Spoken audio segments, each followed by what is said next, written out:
අපි අද කතා කරමු මේ උඩින් පේන ඇනිමේෂන් එක කොහොමද කරේ කියලා. We can't hold her off forever.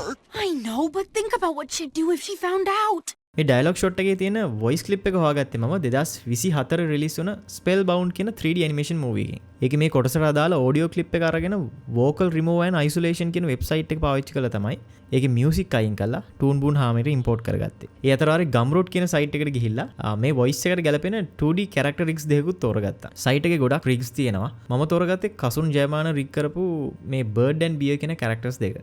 characters දෙක software එකට import කරගත්තට පස්සේ තියෙන්නේ thumbnailing part එක. මුලින්ම මම audio clip එකට ගැලපෙන විදිහ bird ගේ character එක පාවිච්චි කරලා poses කීපයක් අඳ ගන්නවා. layout එකත් හදාගත්තට පස්සේ තමයි blocking part එක තිබ්බේ. clean up එකත් කරගත්තට පස්සේ තමයි lip sync එක ගැන මට හිතන්න ඕනේ. ඊළඟට තියෙන background එක හදාගන්න එක. Photoshop පාවිච්චි කරලා background එක ඇඳගත්තට පස්සේ characters එක්කම After Effects වලට import කරගන්නවා. background එකට ගැලපෙන විදිහට characters වල තියෙන lighting හදාගෙන පොඩි camera movement එකකුත් දෙනවා.